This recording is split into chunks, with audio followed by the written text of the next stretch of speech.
un peu paradoxal quand on réalise que ils étaient dans une ville étrangère, ils étaient entourés de peuples qui ne connaissaient pas Jésus-Christ, qui ne connaissaient pas Dieu, qui ne connaissaient pas le Dieu de la Bible. Et puis, eux, ils étaient restés fidèles, ils étaient zélés pour la vérité, pour la parole de Jésus-Christ, pour la parole de Dieu. Ils étaient une famille très, très pieuse. Donc, et en plus, ils étaient donc, je vous ai dit, citoyens romains. À cette époque, pour devenir citoyen romain, c'était comme un peu comme au temps de l'esclavage. Au temps de l'esclavage, il y avait les gens libres, il y avait les esclaves. Et quand on était esclave, ce n'était pas possible, normalement parlant, de devenir libre. Il fallait que quelqu'un vous achète, après vous donne sa liberté. Ok, vous affranchit. C'était quelque chose.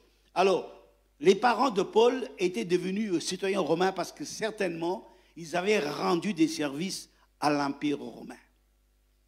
Mais comment est-ce possible? Des gens zélés pour la foi, des gens zélés pour la parole de Dieu, qui rendent service à des Romains, qui rendent service à l'occupant. Ça paraît bizarre. Mais nous devons apprendre une chose. Quand nous sommes des chrétiens, nous devons être disponibles et faire du bien là où nous pouvons le faire. Partout, nous pouvons. On ne fait pas des choses pour gagner quelque chose. Quand un enfant de Dieu fait une œuvre bonne, il ne la fait pas pour avoir une récompense. On la fait parce que c'est bon de le faire.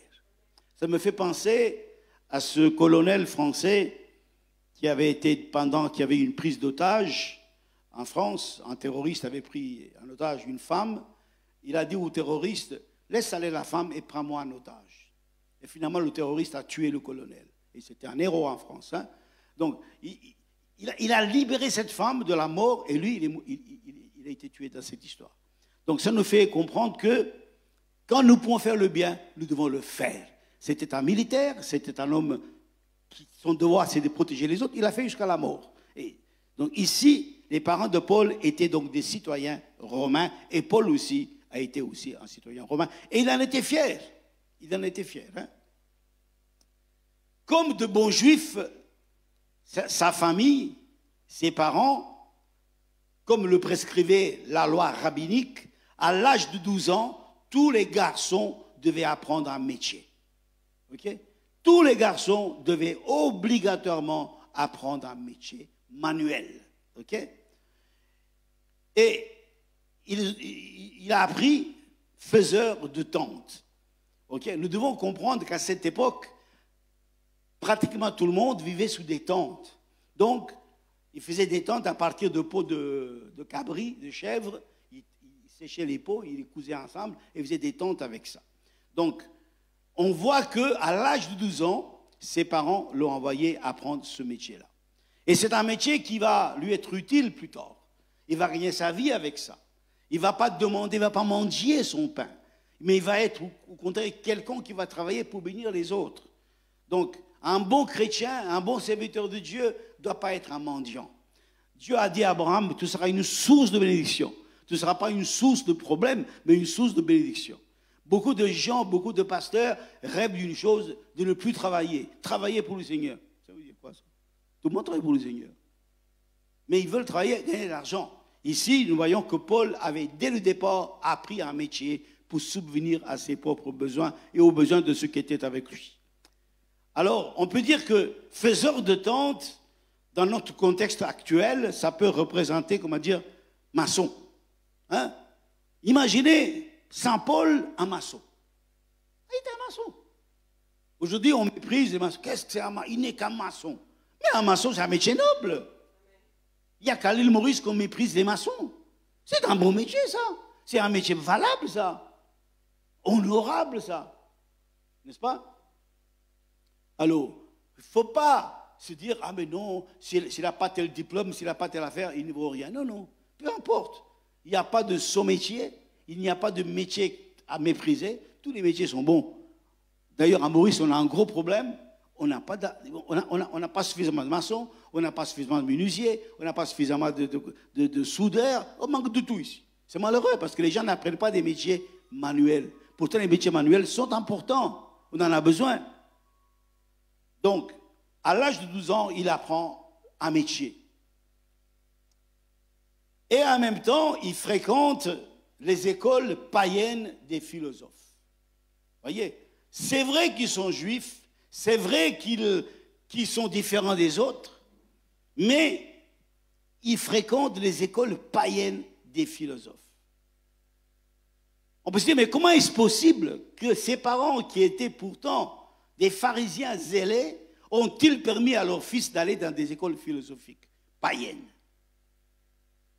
Actuellement, dans beaucoup d'endroits, dans beaucoup de pays, on dit aux chrétiens, n'allez pas dans les écoles païennes, faisons des écoles chrétiennes. C'est pas beau. L'école, c'est l'école. OK?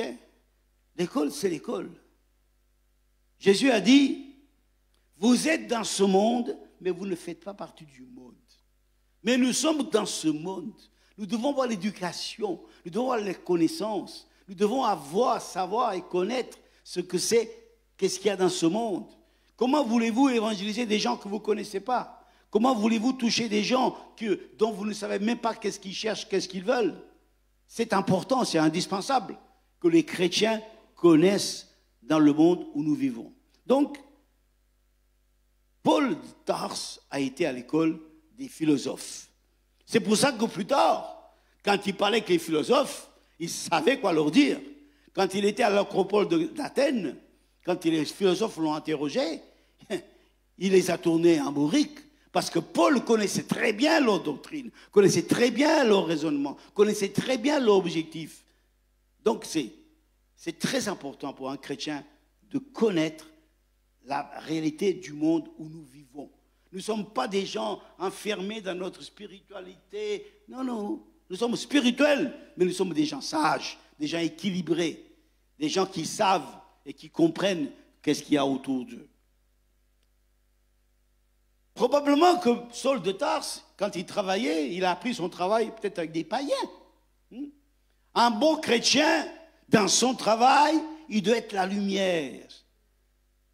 Nous passons beaucoup plus de temps dans notre travail qu'à la maison. Dans notre travail, nous devons influencer les gens. Nous devons toucher les gens. Nous devons montrer aux gens ce qui est dans notre cœur. Qu'est-ce que nous avons reçu dans notre vie? Pourquoi nous sommes différents?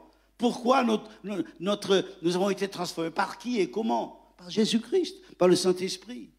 Donc, il travaillait probablement avec des païens, mais ce n'est pas pour autant que les païens dominaient sur lui. Ce n'est pas pour autant, ce n'est pas parce qu'on travaille avec des païens qu'on va commencer à jurer, blasphémer, voler, mentir et tricher. Loin de là.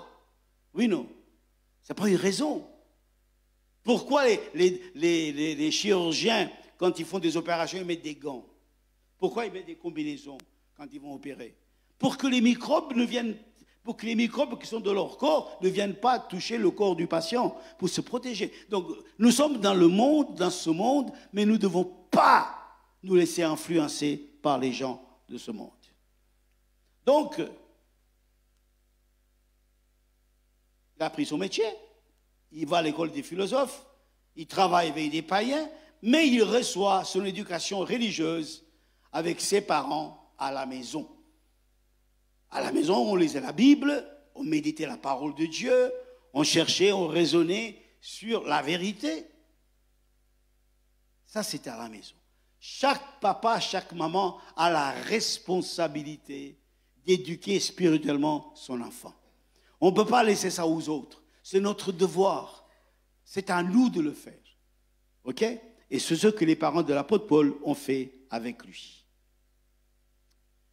Je vous ai dit donc qu'il était citoyen romain, mais il avait un amour et un intérêt pour les gentils. Les gentils, donc, c'était les gens qui n'étaient pas des juifs, les gens qui étaient de Tarse. Il connaissait donc ces gens, il respectait ces gens, il aimait ces gens. Et plus tard, quand il écrit l'épître de Paul aux Romains, on voit à quel point il avait de l'amour pour ces gens-là. Pour les Romains, pour tous les gens qui ne connaissaient pas encore l'Évangile, quel amour qu'il avait pour ces gens-là. Alors, Paul donc avait un amour pour les gentils, alors que normalement, d'après les us et coutumes des rabbins, Un juif n'avait pas le droit, il n'était pas question pour lui de fréquenter un incirconcis. Il ne pouvait pas aller manger chez lui, il ne pouvait pas entrer dans une maison dans l'incirconcis, il n'avait pas le droit. Et plus tard, l'apôtre Pierre dira à Corneille, mais Dieu m'a montré de ne pas regarder personne comme impur. Okay? C'est-à-dire, à cette époque-là, les Juifs étaient, comme dit, une secte. Ils n'avaient pas le droit de se mélanger avec personne. Ils n'avaient pas le droit de fréquenter personne. Mais Dieu n'est pas une secte. Dieu est amour. Amen. Dieu nous dit, aime ton prochain comme toi-même. Il ne te dit pas seulement d'aimer ton frère, mais ton prochain, même le païen, il faut l'aimer. Il faut l'aimer, il faut le respecter. Donc, Paul avait cet amour, cette affection, cette compassion, cette empathie pour les non-chrétiens, pour les non-juifs. Aucun apôtre, à part l'apôtre Paul, ne pouvait évangéliser, ne pouvait attirer, ne pouvait intéresser les gentils. Aucun apôtre n'était capable d'écrire des épîtres comme lui l'a fait. Parce qu'il a appris, il a fréquenté, il connaissait ces gens-là. Amen. C'est très important. Beaucoup de chrétiens nous tenons loin, cachés. Non, ce n'est pas ça. Un chrétien doit communiquer cet amour avec les autres. Il doit avoir une relation fraternelle avec les autres. D'accord. Donc ça, c'était sa vie dans la ville de Tarse. Ses parents ne devaient pas être trop pauvres puisqu'ils ont pu accomplir leurs rêves. Je parle beaucoup de rêves depuis cette année, là, ici. Ils ont pu accomplir leur rêve d'envoyer leur garçon étudier à Jérusalem. Ok? Imaginez déjà le trajet pour un enfant de 12-13 ans, quitter Tarse pour arriver à Jérusalem. Ça devait être un voyage peut-être d'un mois et demi. Parce qu'il voulait, il désirait, voyez, comme je disais dimanche, il ne se contentait pas du minimum. Il vous aurait pu dire, grandis ici, vis ici, on tout ici. Non, ses parents l'ont envoyé étudier à Jérusalem pour qu'il devienne un maître de la loi, un rabbi. Donc ses parents avaient l'ambition que leur progéniture, ce garçon, devienne un maître de la loi. Si vous avez des bonnes attitudes, si vous avez une bonne vision pour votre enfant, Dieu va accomplir au-delà de ce que vous pensez. Dieu fera beaucoup plus. Dieu vous ouvrira des portes. Dieu lui donnera une intelligence supérieure. Dieu fera des choses que vous ne pouvez pas faire vous-même. Dieu le fera pour lui, parce que Dieu verra votre cœur en cœur qui veut que son enfant aille de l'avant. Maintenant, à Jérusalem. Le peuple d'Israël avait été exilé à Babylone, n'est-ce pas, pendant 70 ans. Et quand ils sont retournés dans la terre promise, Dieu ne leur donna plus aucun prophète. Jusqu'à Babylone, ils avaient des prophètes. Même à Babylone, il y avait des prophètes. Jérémie a prophétisé, Daniel était à Babylone, Zacharie, etc. Mais du moment qu'ils ont quitté Babylone, ils sont retournés en terre promise, pendant 450 ans, il n'y a pas eu un seul prophète. Le prophète suivant qui est venu, c'était Jean-Baptiste. Mais Jean-Baptiste n'a fait pratiquement aucune prophétie, il n'a écrit aucun livre, n'a fait aucun miracle. Et pourtant, Jésus a dit, Jean-Baptiste, le plus grand de tous les hommes qui sont nés de femmes. Voyez, donc, au retour de l'exil, à Jérusalem, en Israël, il n'y avait plus de prophètes. Il n'y avait plus aucune révélation. Pourquoi? Parce que Dieu, pourquoi? Allez, je vous pose la question. Pourquoi, d'après vous, Dieu a arrêté d'envoyer des prophètes? Qu'est-ce que vous pensez? Hein? Allez, qu'est-ce que vous pensez? Vous avez une idée? Vous avez 2 idées, 3 idées? Pourquoi Dieu n'a plus envoyé des prophètes? Vous n'avez pas d'idée? Sans idée? Parce que Dieu avait déjà tout donné dans l'Ancien Testament. Tout l'Ancien Testament a été déjà écrit. OK? Et tout était là, c'était suffisant. Il n'y avait plus besoin d'aucune révélation. Pareil, aujourd'hui, nous voyons Éphésiens 4, verset 11, Dieu a donné des apôtres, des pasteurs, des docteurs, des évangélistes et des prophètes. Okay? 5 ministères. D'accord? Aujourd'hui, beaucoup de gens se déclarent prophètes. Mais dans la parole de Dieu, tout est déjà écrit. Tout est déjà prophétisé. Si tu veux savoir qu'est-ce que Dieu a prévu pour toi, c'est dans la parole de Dieu. Pas besoin d'aller chercher personne, aucun être humain. Tout est écrit, tout est là. C'est plus que suffisant pour que le peuple d'Israël marche avec Dieu jusqu'à l'arrivée du Messie. Ok? C'est pour ça qu'il avait arrêté de donner des prophètes. Alors, qu'est-ce qui s'est passé? Pendant 450 ans, depuis donc qu'ils sont retournés en Palestine, donc dans la terre promise, plus de prophètes. Alors, qu'est-ce qui s'est passé spirituellement parmi le peuple d'Israël? C'est alors, quand ils ont vu qu'il n'y avait plus de prophètes, que les maîtres de la loi, que le corps religieux d'Israël, par défaut, s'est mis à créer des écoles rabbiniques. Il n'y en avait pas avant des écoles rabbiniques. C'est à ce moment-là, quand il n'y avait plus de prophètes, qu'ils ont, par leur propre initiative, par leur propre décision, ce n'est pas Dieu qui a dit de faire ça. Par eux-mêmes, ils ont commencé à créer des écoles rabbiniques pour interpréter l'Ancien Testament et même chaque verset de l'Écriture. Les Juifs appellent ça le Talmud. Ok? Le Talmud. Il y a la Mishnah, qui est la loi, et le Talmud, qui est toute l'interprétation, toute la tradition de la religion juive, le Talmud. Ok? Ou la tradition des anciens. Ils appellent ça la tradition des anciens. Ok? Le Talmud ou la tradition des anciens. Les catholiques ont fait la même chose. Ok? Ils ont mis la tradition au même niveau que l'écriture. Mais qu'est-ce que Jésus a dit? Jésus a dit, ciel et terre passeront, mes paroles ne passeront pas. Ok. Le ciel et la terre passeront, mais mes paroles ne passeront pas. Les paroles de Jésus, l'évangile, la Bible, ne passera jamais. Elle est toujours actuelle. Mais les paroles des hommes, ce qu'a dit un, ce qu'a dit l'autre, ce qu'a dit l'autre, tout ça c'est fini. Alors, la tradition ne vient pas de Dieu. La tradition vient des hommes. Alors, ces écoles rabbiniques étaient venues pas parce qu'il y avait, on dirait qu'il n'y avait plus de direct. On dirait que Dieu avait cessé de parler, alors c'est eux qui parlent. Mais si Dieu a cessé de parler, c'est parce qu'il a donné l'écriture. C'est pas parce que tu parles à sa place. Vous comprenez là? Vous comprenez là? Si Dieu a cessé de parler, c'est parce qu'il a déjà parlé dans l'écriture. C'est pas une raison pour que toi tu prennes la parole. Toi, tu es là pour écouter, tu n'es pas là pour parler, toi. Mais eux, qu'est-ce qu'ils ont fait? Ils ont fait la tradition qui a commencé à dire aux gens, il faut faire ceci, faire cela, il faut faire... Tout, ils ont mis, je ne sais pas, je crois qu'il y avait 649 règles, je crois qu'il y avait. Okay. Il y avait des règles pour tout. Tu ne pouvais pas te raser le sabbat. Tu ne pouvais pas tirer un cheveu blanc le sabbat. Tout était organisé. Tu n'avais aucun droit. Mais ça, c'est eux qui avaient dit, ce n'est pas Dieu. Donc, à l'époque où Paul vient étudier à Jérusalem, il y a deux grandes écoles de pensée rabbinique. Une grande école est dirigée par le rigide et excessif Rabbi Shammah, qui fonda la secte des Sadducéens. Okay? La secte des Sadducéens. Personnellement, moi, je suis un observateur. J'aime bien observer beaucoup de choses, des fois des petits détails.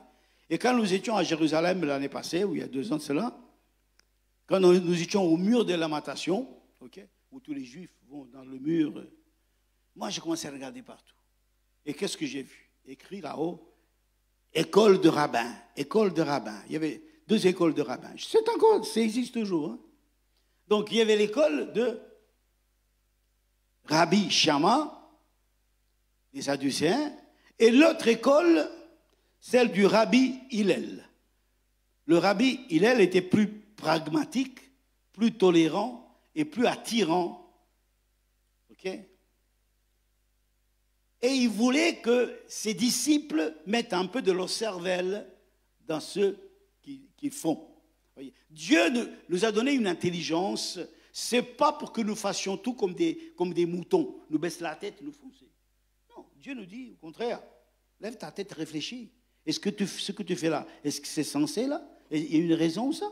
Ou bien c'est pas bon ça? Ok? C'est très important que dans le spirituel, nous devons aussi servir notre bon sens. Je ne dis pas notre intelligence, mais notre bon sens. Ok?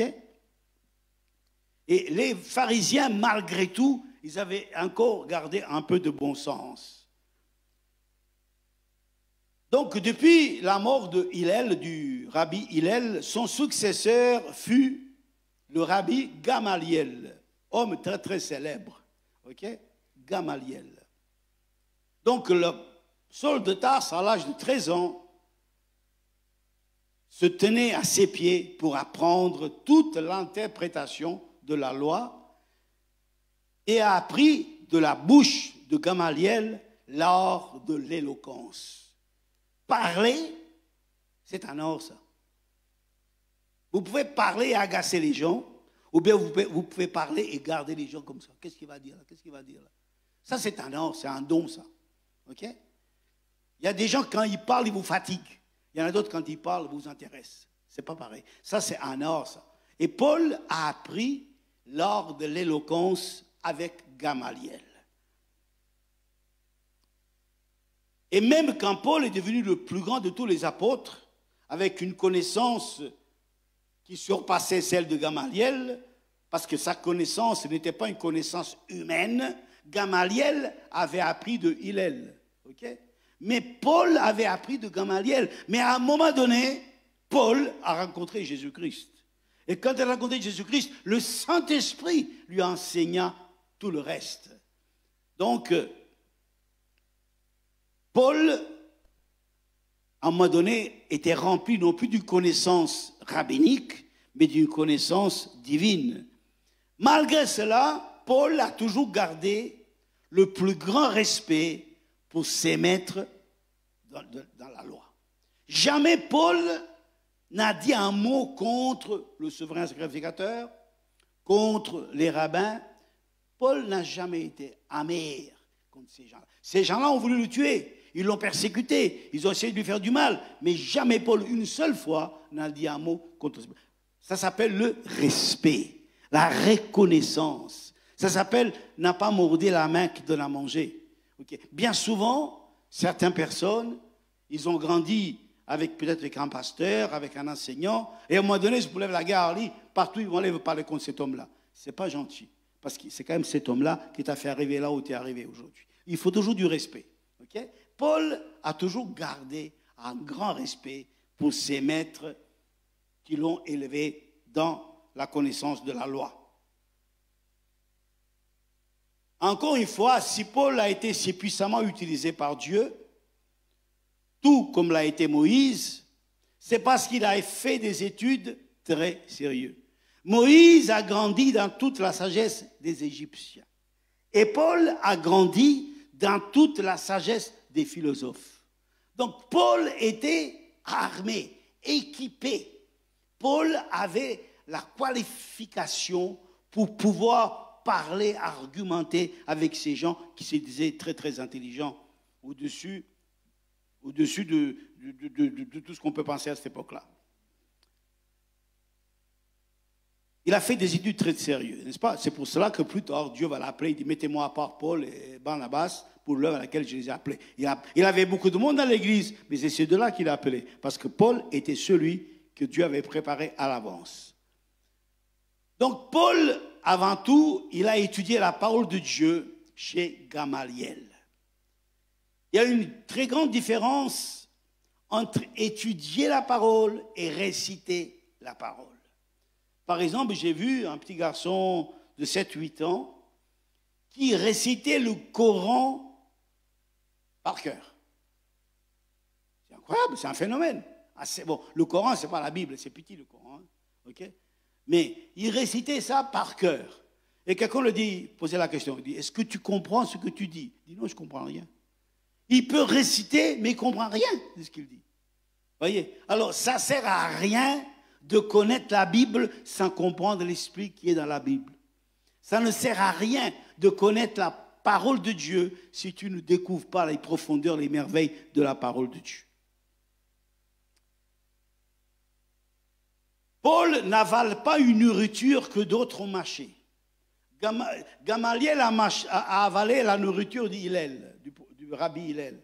Et il aurait voulu que Saul de Tarse avale la nourriture que Gamaliel a mâchée. Non, non, non, non, non. Paul de Tarse va lui-même examiner, il va lui-même chercher la vérité par le Saint-Esprit. Il y a une différence entre certaines personnes, certaines sectes, où vous rentrez dans une secte, on vous dit c'est comme ça, comme ça, comme ça, comme ça, comme ça, comme ça. Non, mais Dieu, c'est pas ça. Dieu ne travaille pas comme ça, lui. Dieu dit voilà la Bible, lis la Bible, va méditer, mets-toi sous tes genoux, demande au Saint-Esprit de t'éclairer. Ça, c'est la parole de Dieu. La secte va dire non, tu dois croire ça, ça, ça, ça, ça, ça. Les dogmes. Il n'y a pas de dogme que le Seigneur.